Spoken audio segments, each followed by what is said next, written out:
सदगुरु कबीर ने कहा कि संगत कीजे साधु की, हरे और की व्याध, ओछी संगत गुर की, आठों पहर उपाद। संतों का संगत करने मात्र से हमारे सारे दोष समाप्त होने लग जाते हैं। हमारे जीवन के जितने दुर्गुण है वह खत्म होने लग जाते हैं। हमारा जो भी गलत आदत है वह छूटने लग जाता है, क्योंकि संतों के अंदर चुंबकीय शक्ति होती है। जैसे चुंबक लोहा को खींच लेता है, लोहा में कोई शक्ति नहीं है, लेकिन चुंबक में वह शक्ति है कि चुंबक लोहे को अपनी तरफ खींच लेता है। लेकिन वही चुंबक दूसरे धातु को नहीं खींच पाता है। उसी चुंबक के सामने पीतल को रख दीजिए, सोना चांदी को रख दीजिए, तो चुंबक सोना चांदी और पीतल को नहीं खींच पाएगा। चुंबक अगर खींचता है तो लोहा को खींचता है। उसी तरह संत भी खींचने का काम करते हैं। जिसके भीतर श्रद्धा होती है, भक्ति होती है, संत खुद उस श्रद्धा और भक्ति की ओर खिंचा जाते हैं। भगवान खुद उसकी ओर खिंचा जाते हैं। अभी हम लोग चर्चा सुन रहे थे श्री राम और सबरी के बारे में। सबरी के भीतर जब वह भक्ति उमड़ी, सबरी के अंदर जब वह भाव उमड़ा, तो सबरी को भगवान के पास जाना नहीं पड़ा। हम लोग तो भगवान को ही खोजते हैं, हर समय उठते बैठते भगवान को प्राप्ति, ईश्वर की प्राप्ति। ये भगवान की प्राप्ति, ईश्वर की प्राप्ति करते करते हमारा जीवन बिल्कुल समाप्त होने के कगार पर आ जाता है। फिर भी हमें भगवान और ईश्वर मिल नहीं पाता है, प्राप्त नहीं हो पाता है। इसे सदगुरु कहते हैं कि आज के सत्संगी की सबसे बहुत बड़ी बीमारी हो गई है कि ईश्वर उनको जिस किसी तरह मिल जाए, भगवान उनको जिस किसी तरह मिल जाए, बस उसका काम हो गया। जीवन में चाहे भ्रम हो, अंधविश्वास हो, पाखंड हो, उसको वह हटाने का, उससे वो बचने का काम नहीं करेंगे। लेकिन ईश्वर का भजन करो, परमात्मा का भजन करो, देवता का भजन करो, उसको प्राप्त करो। तो ईश्वर कोई प्राप्त करने की चीज नहीं है। अगर ईश्वर मिल भी जाएगा तो मिली हुई वस्तु क्या होती है? बिछड़ जाती है। ये प्रकृति का नियम है, प्रकृति का सिस्टम है। अभी हम लोगों का मिलान हुआ है और ये मिलान कितने देर तक रहेगा? ये घंटे 2 घंटे और रह सकता है, बहुत से बहुत 2 घंटे तक ये मिलान हो सकता है। उसके बाद हमारा क्या हो जाएगा? विछड़न हो जाएगा। हम लोग भी चले जाएंगे और आप लोग भी अपने अपने घर चले जाएंगे और हमारे उमेश बाबू भी भोजन प्रसाद खा करके आराम में चले जाएंगे। तो जो चीजें मिलती है वह चीजें बिछड़ जाती है। ईश्वर संसार की चीज नहीं है कि वह मिलेगी और बिछड़ जाएगी। ईश्वर प्राप्त करने का मतलब है कि ईश्वर का बोध होना। प्राप्त करना चाहते हैं, लेकिन प्राप्त करने से पहले बोध होने की आवश्यकता है। जिस दिन व्यक्ति को ये ईश्वर का बोध हो गया, उसका अनुभव हो गया, तो उस दिन से वह व्यक्ति ईश्वर खोजना और ईश्वर प्राप्त करना ही भूल जाएगा। आज हम बोध प्राप्त नहीं करते हैं, लेकिन खोजने के चक्कर में रहते हैं। सदगुरु कहते हैं बोध प्राप्त करने की जगह कुछ कोई है तो कौन है? यही सत्संग है। सत्संग में बैठ करके हमारे बिगड़े हुए संस्कार सुधर जाते हैं। हमारी गलत आदतें अच्छी आदतें परिणत हो जाती है।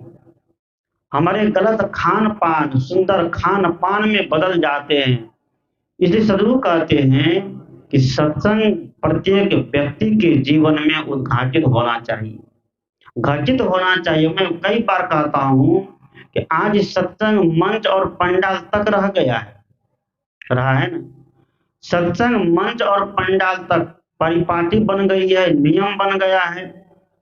घर वाले सत्संग रख दे, महात्मा आके सुना दे और सुनने वाले सत्संग सुन ले, और जब यहाँ से चले तो बाबा जी पंडाले और यहीं तक रहने दीजिए, घर जाएगा तो चोरी छूट जाएगा, सत्संग घर जाएगा तो झगड़ा छूट जाएगा, सत्संग अगर घर पहुंच गया तो गाली बंद हो जाएगी, सत्संग घर बंद चला गया तो सास बहू में तू में खत्म हो जाएगा, पति पत्नी का झगड़ा खत्म हो जाएगा। इसलिए व्यक्ति बड़ा चतुर और चालाक हो गया, और जो व्यक्ति जितना चतुर और चालाक होता है वो उतना ही धोखा खाता है ना, वह व्यक्ति उतना ही धोखा खाता है। बहुत सत्संगी को देखता हूँ, मंच पर बैठते हैं, भजन गाते हैं, प्रवचन गाते करते हैं, और जब मंच से उतरता है तो खैनी लटाता है, कहीं हम लोगों को देख लिया तो हाथ को चद्दर के तौर में घुसा लेता है, और चद्दर के तर में घुसा करके इतना आराम से उसको छोड़ देता है कि पता भी नहीं चलता कि हाथ में खरियान चल रहा था। सदगुरु कहते हैं कि सत्संग उस सत्संगी के जीवन में उतरा नहीं, जिस दिन सत्संग उस सत्संगी के जीवन में उतर जाएगा तो उस दिन से वह खरियान उसका खत्म हो जाएगा, झूठ बोलने वाला का झूठ खत्म हो जाएगा, बेईमानी करने वाला का बेईमानी खत्म हो जाएगा। दुनिया के लोगों को ये सोच बन गई है, ये मानसिकता बन गई है कि सत्संग केवल महात्मा के लिए है, जो घर द्वार का त्याग कर दिया है, या जो सत्संगी घर में ही रह करके परिवार में रह करके सत्संगी हो गया, धार्मिक प्रवृत्ति हो गया है, वही सत्संग उसी के लिए है और किसी के लिए नहीं है। युवक लोग युवती लोग तो इसमें बड़ा पीएचडी कर लिया है, हमारा समय है अभी खाने का, पीने का, मौज करने का, मनोरंजन करने का, नाचने का, गाने का, हमारा समय अभी सत्संग के लिए नहीं हुआ है। कि कोई बच्चे संयोग से संगत के प्रभाव से आकर के भजन भेद ले लिया, दीक्षा ले लिया, तो उसके पीछे उंगली करने वाले की संख्या देखिए कितनी बढ़ जाती है, बढ़ती है ना। अखनी से कौन टाइम भेले, कौन समय भेले, कौन उम्र भेले, माला ले लगे, दीक्षा ले लगे, कंची ले लगे, हाय गो मारे बाप रे बाप, मतलब इतना उसको ताना मारे जाते हैं, बेचारा वह बच्चा मजबूर हो करके उस रास्ता को क्या करता है, बदल देता है। इतना ताना मारा जाए। सदगुरु कहते हैं कि बच्चों को संस्कार सिखाइए, जब तक हम बच्चे को संस्कार नहीं सिखाएंगे तो ये खाली बाल छिला देने मात्र से मुंडन होने वाला नहीं है। 16 प्रकार के संस्कार बताए हैं ब्राह्मण पंडित, ये 16 प्रकार के संस्कार केवल अपना दही चूड़ा खाने के लिए बनाया है। इस संस्कार से कोई लेना देना नहीं है जीवन में, कि बाल मुड़ा देंगे तो व्यक्ति के उसका संस्कार अच्छा हो जाएगा, ये कभी नहीं हो सकता है। संस्कार का मतलब होता है उस बच्चे के मन को गलत रास्ता से जाते हुए उसको सही रास्ता में मोड़ देना, यही क्या है, सही संस्कार है। हमारे ऋषि ने कहा है, महात्मा ने कहा, संत ने कहा कि मूड मुड़ाना बहुत सरल पर मन मुड़न आसान नहीं, व्यर्थ भभूत रमाना तन पर यदि भीतर का ज्ञान नहीं। भीतर का ज्ञान नहीं है, आत्मबोध नहीं है, संस्कार सही नहीं है, दुर्गुण दुराचार छूटा नहीं है, झूठ बोलना छूटा नहीं है, कपट छूटा नहीं है, और शरीर पर खूब बढ़िया बढ़िया पोशाक धारण कर लिए, उजरा गिरवा ललका करिया पहन लिए, खूब जटा जुट बढ़ा लिए, खूब तिलक चंदन लंबा चौड़ा लगा लिए और घूमना चालू कर दिए, तो इससे हमारा संस्कार क्या बढ़िया बन जाएगा, नहीं हो सकता है। संस्कार को बनाने के लिए, अगर बच्चे के संस्कार को हम अच्छा बनाना चाहते हैं तो उसके पहले माता पिता अपने संस्कार को अच्छा बनावे। इसलिए हमारे बहुत बड़े मनोवैज्ञानिक से किसी ने पूछा कि बच्चे में शिक्षा कब से होनी चाहिए, बच्चे को संस्कार कब से देना चाहिए, तो मनोविज्ञान जानता है। उसने कहा बच्चे में संस्कार उसके जन्म से 20 साल पहले से ही होना चाहिए। अब बच्चा का जन्म नहीं हुआ है, उसको 20 साल पहले से संस्कार दिए जा रहे हैं, कभी हो सकता है? जन्म हुआ नहीं है लेकिन जन्म के पहले 20 साल से उनको संस्कार दिया जा रहा है। हमारे यहाँ तो यह भी प्रथा है कि बच्चा माँ के गर्भ में ही संस्कार सीख जाता है, सीखा कि नहीं? अभिमन्यु माँ के गर्भ में ही संस्कार सीख गया था कि 6 फाटक को हम तोड़ देंगे, लेकिन सातवां फाटक पर आते आते माँ असावधान हो गई, माँ को नींद आ गई, माँ सो गई।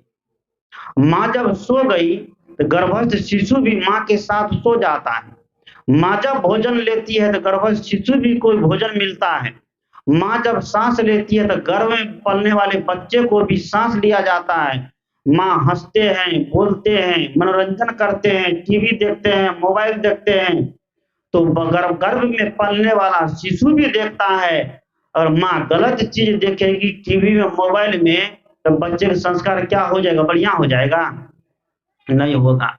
इसलिए कहते हैं गर्भवती माताओं के लिए, जो माताएं गर्भवती है उनको कभी भी गलत दृश्य नहीं देखना चाहिए, कभी भी गलत शब्द नहीं सुनना चाहिए, कभी भी गलत जगह नहीं बैठना चाहिए। बच्चे अगर उदंड हो जाते हैं तो माता पिता शिकायत करते हैं। हम महात्माओं के पास जाकर के हमारा बच्चा बिगड़ गया है, हमारा बच्चा दारू पीता है, शराब पीता है, मांस खाता है, मछली खाता है, हमको गाली देता, हमको मारता है, उदंड जैसे करता है, बाबा इसको सुधार दीजिए। तो बाबा लोग क्या सबके बच्चा का ठिका लेके बैठे हैं? बिगाड़ेगा माँ बाप और सुधारेगा कौन? महात्मा। जब बिगाड़ रहा था तब महात्मा से नहीं पूछा इसको बिगाड़ दे, सुधार दे। जब बिगड़ गया, जब वही बच्चा दारू पीने लग गया, शराब पीने लग गया, गांजा पीने लग गया, भांग अफीम पीने लग गया, गाली गलौज करने लग गया, तब कहता है कि महात्मा जी के पास कि महात्मा जी कोई तंत्र मंत्र है, थोड़ा तंत्र मंत्र मार के इनको क्या करिए, सुधार दीजिए। कोई ऐसा तंत्र मंत्र दुनिया में नहीं बना है। दावे की चोट पर ये बात कहते हैं तंत्र और मंत्र के बल पर सब कुछ हो रहा है। तो मैं कहता हूं कि एक दिन के लिए सभी थाना को बंद कर दिया जाए, सारे प्रशासन को खत्म कर दिया जाए, केवल एक दिन के लिए, और तंत्र और मंत्र के बल पर हमारे देश को सब संभाल के दिखा दे, तो गुलामी खटने के उसके लिए कबीरपंथी तैयार हो जाएगा। आज तंत्र मंत्र के बल पर इतना ठगा जा रहा है धर्म के नाम पर, और हमारे लोग इतने नासमझ हो गए हैं कि उन लोगों के पीछे अपनी जिंदगी को बर्बाद कर देते हैं। सदगुरु कहते हैं कोई तंत्र है, कोई मंत्र है, तो वह व्यक्ति के मन को साधने के लिए है, मन को शोधने के लिए। भगवान श्री राम ने, गोस्वामी तुलसीदास ने श्री राम के मुख से कहलवाया क्या? मंत्र जाप मम दृढ़ विश्वासा, और पंचम भजन सुवेद प्रकाशा, कि मंत्र का जाप करो। हम लोग भी मंत्र देते हैं। मंत्र देने का मतलब ये नहीं कहते कि तुम मंत्र का जाप करो तुम्हारी सब रिद्धि सिद्धि प्राप्त हो जाएगी, तुम्हारा बिगड़ा काम बन जाएगा। उस मंत्र का जाप करते रहो, तुम्हें स्वर्ग मिल जाएगी, मुक्ति मिल जाएगी। ये मंत्र की बपोती स्वर्ग और मुक्ति नहीं है। स्वर्ग और मुक्ति तो व्यक्ति की स्थिति है, पद है, उस पद को प्राप्त करना पड़ता है। जैसे अभी हमारे प्रधानमंत्री के पद पर बैठे हैं कौन?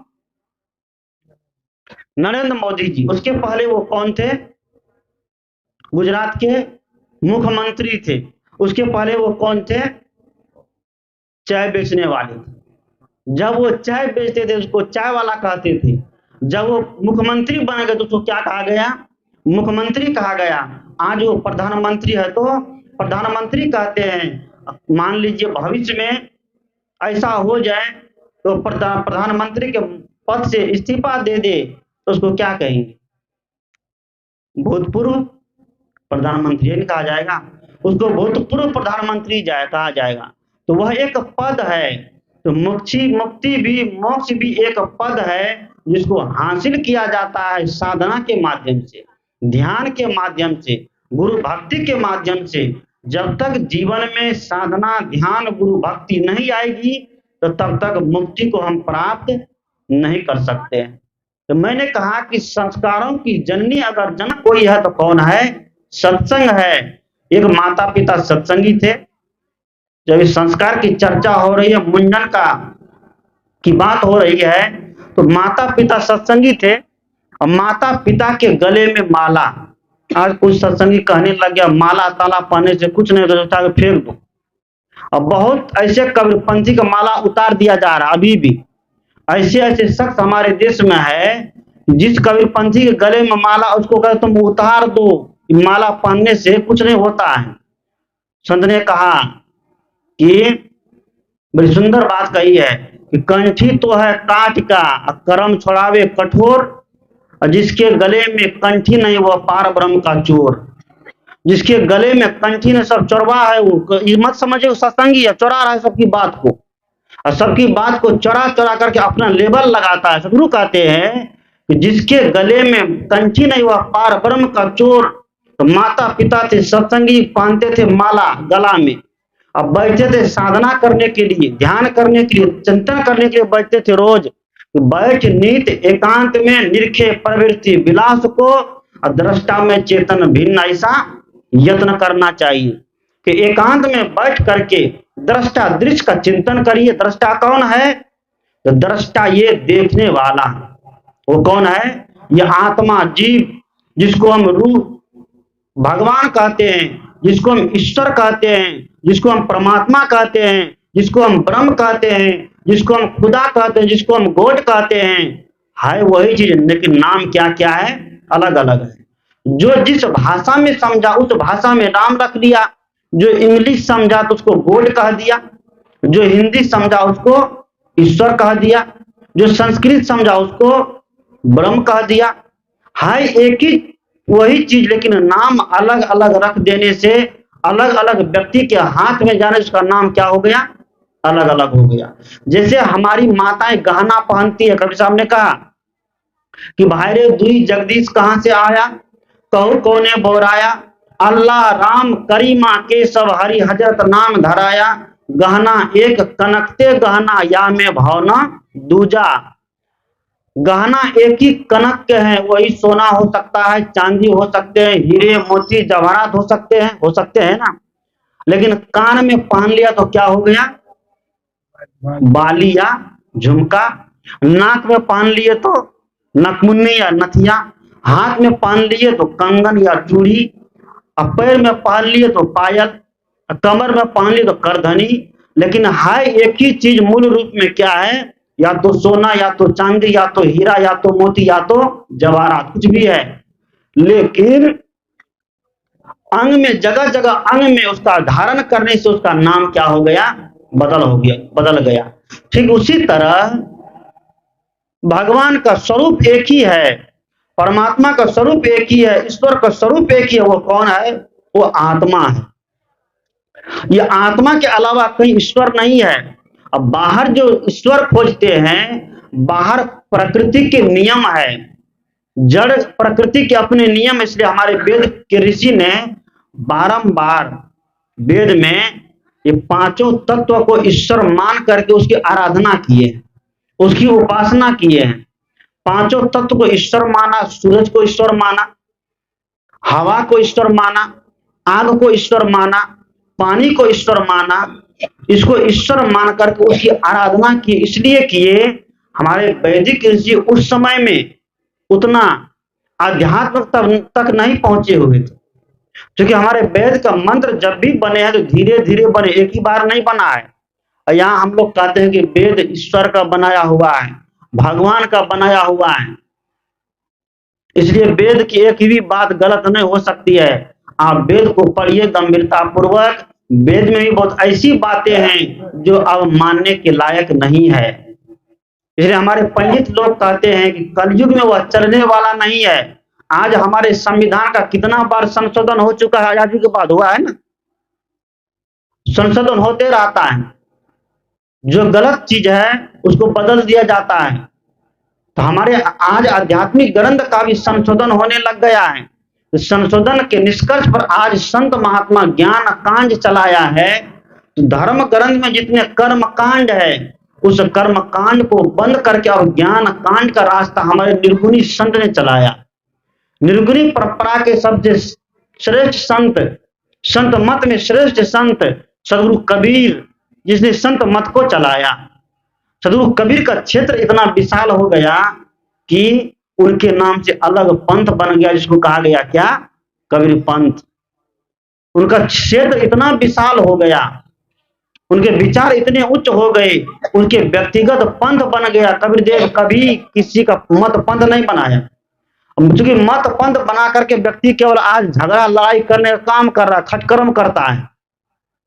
सदगुरु कबीर ने कहा कि मानव एक पंथ है, मानव के अलावा दूसरा कोई पंथ नहीं हो सकता है।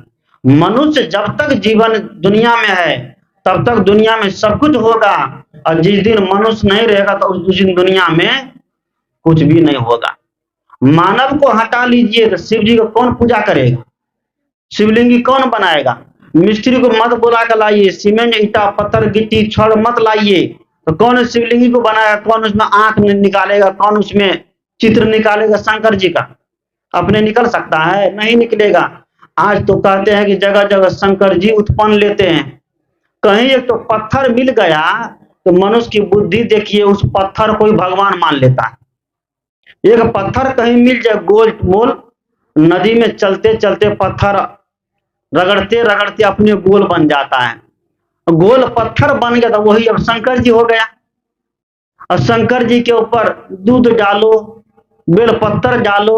अरे बेलपत्तर दवाई है, बेल के पत्ते को सुखा करके पाउडर बना करके रखिए, सुबह शाम उसको सेवन करिए, आपकी जो गैस बनती है वो गैस बनना समाप्त हो जाएगा। उसका प्रयोग कहाँ होना चाहिए, वहां नहीं करते हैं। दूध का प्रयोग कहाँ होना चाहिए, वहां नहीं करते। उस दूध का प्रयोग कहाँ ले जा करते हैं? शिवलिंगी के ऊपर। और गणेश जी को दूध पीते हुए देखा गया, लेकिन आज तक गणेश जी को दूध देते हुए नहीं देखा कोई देखा है? दूध उसको देना चाहिए, लेकिन भगवान खाली दूध पीवे करता है, देता नहीं है। उससे बढ़िया तो हमारे दरवाजे की गाय है ना, उससे बढ़िया तो हमारे दरवाजे की भैंस है ना, जो दूध लेते नहीं है दूध देते हैं। उससे बढ़िया भगवान है ना। इस आज जिंदे भगवान को कौन मानता? मुर्दा भगवान के पीछे सब भागता है। भाग रहा है कि नहीं? आज जिंदा भगवान को कोई नहीं मानता, जिंदा गुरु को कोई नहीं मानता है। हम मुर्दा गुरु का फोटो लगा देता है, उसी को आरती घुमाते रहता है। अभी भी होगा, क्योंकि आज परंपरा बन गई है वैसी। जिंदे गुरु को कोई आरती नहीं उतारेगा। हम मुर्दा गुरु को फोटो के सामने सब आरती उतारना चालू, तो संस्कार बिगड़ गया कि नहीं बिगड़ गया है? सदगुरु कहते हैं हम अपने संस्कारों को सुधारे। तो माता पिता सत्संगी पहनते थे गले में माला। बच्चा ने कहा माँ से, हमरो ही माला ध्यान दे। अब माँ बाप क्या करते हैं बच्चे को? नहीं तुम माला अभी मत पहनो, तुम कहाँ जाओगे, नहीं जाओगे, किसके साथ खा लोगे, ये गलत बात है। अगर बच्चे का संस्कार जग रहा है तो उसमें माता पिता को सहयोग करना चाहिए। माता पिता को कहना चाहिए ठीक है तुम धारण कर लो, हम तुम्हारे साथ है, हम तुम्हें सहयोग करेंगे, हम तुम्हें कभी गलत रास्ते पर नहीं जाने देंगे। तो माता पिता बहुत रोका, लेकिन बच्चा माना नहीं। माता पिता गए सत्संग में पूर्णिया कोट, और वहां जानते हैं दुकान लगती है माला का, कहीं प्रसाद का, रामदाना का, चंदन का, सारे चीज का। तो बच्चे की नजर पड़ गई माला के ऊपर। बच्चे की नजर जब माला के ऊपर पड़ी तो बच्चे कहते हैं माँ से, अब पिता से बच्चे ज्यादा नहीं बोलते, डरता है। माँ के साथ हर बात वो बता देता है, माँ को हर बात बच्चे बता देता है। पिता थोड़ा अदम मानता है, क्योंकि माँ के साथ अंग संग रहना, खेलना कूदना, उसके गर्भ में पलना, तभी से माँ के साथ उसका बहुत घनिष्ठता हो जाती है। इसलिए माँ को बच्चे अपनी बात बेधड़क बोल देते हैं। तो माला जब बच्चा देखा तो बच्चे के मन में हुआ, घर पर तो नहीं दिया लेकिन आज हम नहीं छोड़ेंगे। बहुत छोटा बच्चा था, 5 साल का बच्चा। आप सोचिए 5 साल का बच्चा माँ से कहता है हमको 10 रुपया देना दो। माँ सोचती है कि लगता है कुछ खाने का मन हो गया, माँ 10 रुपया दे दी। 10 रुपया जब माँ दी बच्चे को तो दौड़ते दौड़ते गया, कुदकते कुदकते गया कहा, माला वाला दुकान के पास। वो जानता भी नहीं था उसको क्या बोले। 10 रुपया दे दिया, कहता है वो दे दीजिए, कहा कि वो दे दीजिए। दुकानदार समझ गया, माला दे दिया। माला दिया और इतना खुश हुआ वो, माला को तुरंत गला में पहना, और वहां से फिर फुदकते फुदकते आता है, कहता है हम माला तो पीन लियो, माला तो हम पीन लियो। माँ बाप सोचते कि कहां से माला ले लिया, तब कहता है कि हम 10 रुपया खरीद के पहन लिए। आज वो बच्चा जवान हो चुका है, माँ बाप का एक ही बेटा है। ये सच्ची घटना है, कोई कहानी नहीं बता रहा हूँ, ये सच्ची घटना है। माँ बाप का एक ही बेटा है, घर में से सब दिन बाहर रहता है, पढ़ाई करता है, हॉस्टल में रहता है। आज तक वह बच्चा न मांस खाया है, न मछली खाया है, न सिगरेट पिया है, न दारू पिया, न भांग अफीम खाया है। क्यों? कि माता पिता का संस्कार था वैसा, माता पिता ने वैसा माहौल बनाया घर में, वैसा माहौल बना कर हम अपने घर में रखेंगे तो हमारा बच्चा का भी जीवन वैसा होगा। हमारा बच्चा का भी मुंडन क्या है, ये जीवित मुंडन होगा, मृत मुंडन नहीं। ये मुंडन जो हम करते हैं बाबा धाम में जाकर और कहाँ जाकर, मदनपुर में जाकर, चूड़ाखाल में जाकर, कोई मंदिर में जाकर, कोई तीर्थ में जाकर, कोई धार्मिक स्थल में जाकर, ये मुंडन घर का काम है, बाहर का काम नहीं है। ये मुंडन हमारा घर में होना चाहिए, चाहे संत गुरु को लेकर करिए या कोई भी काम कर, चाहे सत्संग करा के करिए, ये मुंडन घर का काम है। लेकिन आज ठगने के लिए, ठगाने के लिए हम लोग घर द्वार छोड़ छोड़ के कहाँ कहाँ भटकते रहते हैं बाल कटाने के लिए। मूल मुड़ा देना, बाल को हटा देना ये सरल है, लेकिन बच्चे को जीवन भर उसके मन को सही रास्ते में लगाते रहना ये बहुत बड़ा कठिन काम है ना, कठिन। और यही काम हमें करने की आवश्यकता है। जो काम दुनिया में कठिन हो वही काम माता पिता को चाहिए कि बच्चे से करवावे। कठिन काम अगर माता पिता बच्चे से करवाते रहेंगे तो बच्चे का जीवन कभी बोझ नहीं बनेगा, वह उसको संघर्ष करने की शक्ति मिल जाएगी, उसे संघर्ष करने का हुनर प्राप्त होगा कि जीवन में संघर्ष क्या होता है, धन कैसे कमाया जाता है, विद्या कैसे अर्जित की जाती है। इसलिए पढ़ाई के दरमियान में बच्चे को इतना भी छूट नहीं दे देना चाहिए कि इतना कमजोर हो जाए कि पढ़ने के बाद अगर उसको नौकरी सर्विस नहीं लगे तो घर का कोई काम ही ना कर पावे, खेत का कोई काम ही ना कर पावे। इसलिए पढ़ाई के साथ साथ बच्चे को चाहिए उसको कभी कभी खेत पर भी उतारना चाहिए। जो लोग